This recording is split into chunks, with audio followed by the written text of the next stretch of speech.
নমস্কাৰ বন্ধুসকল, বৰ্তমান ISL চলি আছে। তাৰ মাজতে ভাৰতীয় ফুটবল দলৰ 26জনীয়া সদস্যৰ নাম ঘোষণা কৰিছে AFC এছিয়ান কাপ কোৱালিফিকেশ্যন মেটছৰ বাবে।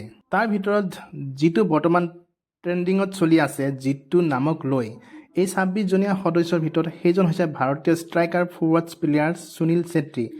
এই নামটোক লৈ বৰ এটা আচৰিত হ'বলগীয়া কথা নহয় যদিও এটা কাৰণে বৰ্তমান চৰ্চাত আছে যে সুনীল ছেত্ৰীয়ে অৱসৰ ঘোষণা কৰিছিল কেতিয়াবাই। বৰ্তমান সুনীল ছেত্ৰীৰ বয়স হৈছে 40। এই 40 বছৰ বয়সত পুনৰ অৱসৰৰ পিছত দললৈ অহা কথাক লৈ আচলতে আলোচনা হৈ আছে। তেওঁ দললৈ ঘূৰি আহিছে AFC Asian cup qualification match খেলিবৰ বাবে।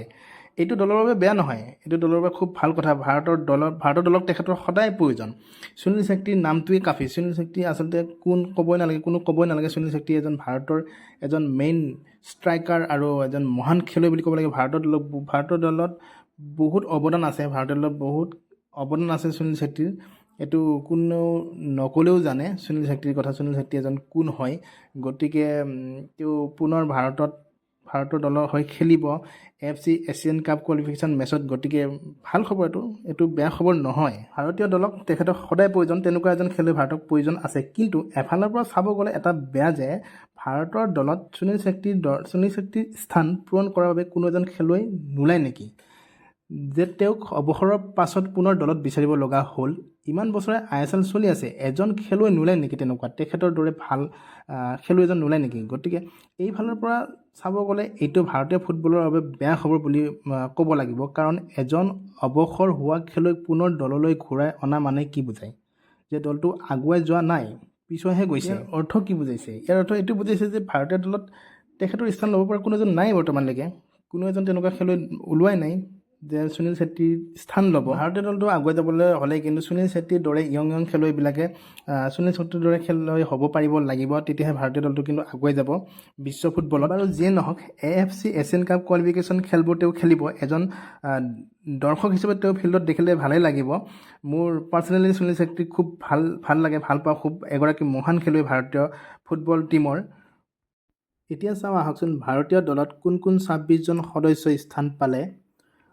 যদি আমি চাবলৈ যাওঁ, ফৰৱাৰ্ডত আছে সুনীল ছেত্ৰী, ফাৰুক চৌধুৰী, ইৰফান য়াদৱাত, লালিয়ানজৱালা চাংটে, মনবীৰ সিং, এইকেইগৰাকী ফৰৱাৰ্ডৰ খেলুৱৈ আছিল। আৰু মিডফিল্ডত যদি আমি চাবলৈ যাওঁ, মিডফিল্ডত আছে আশিক কুৰুনিয়ান, আয়ুষ দেৱ ছেত্ৰী, ব্ৰেণ্ডন ফাৰ্ণাণ্ডেজ, ব্ৰিছন ফাৰ্ণাণ্ডেজ, জেকচন সিং, লালেং মাবিয়া, লিষ্টন কলাকো, মহেশ সিং, সুৰেশ সিং ৱাংজেন।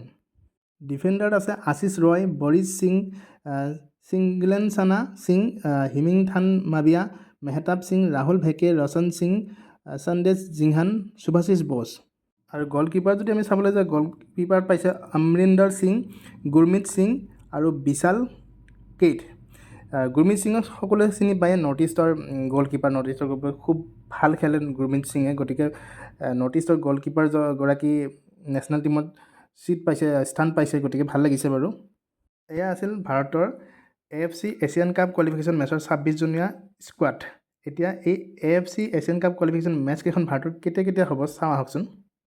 19 মাৰ্চত এখন খেলা আছে মালদ্বীপৰ লগত। এইখন কিন্তু ফ্ৰেণ্ডলিহে মেচ, ইণ্ডিয়া ভাৰ্চেছ মালদ্বীপছ। এইখন ফ্ৰেণ্ডলি মেচ হ'ব 19 মাৰ্চত প্ৰথমে। তাৰপিছত 25 মাৰ্চ তাৰিখে বাংলাদেশৰ লগত প্ৰথমখন AFC Asian cup qualification match খেলিব ভাৰতে।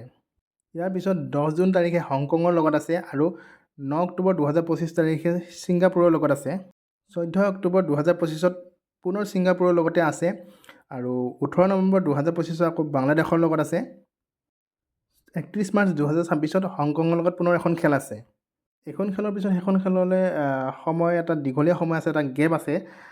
কাৰণ এছিয়ান কাপ হ'বলৈও এটা সময় আছে, যথেষ্ট সময় আছে, 2 বছৰমান সময় আছে এছিয়ান কাপ হ'বলৈ। গতিকে ভাৰতৰ খেলকেইখনো এটা দীঘলীয়া সময়, এটা গেপ আছে বাৰু খেলকেইখনৰ মাজত।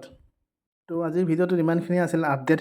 ভিডিঅ'টো ভাল লাগিলে সকলোৱে লাইক শ্বেয়াৰ কৰি দিব, লগতে চেনেলটো ছাবস্ক্ৰাইব কৰি দিব যিসকলে চেনেলটো নতুনকৈ আহিছে। ধন্যবাদ।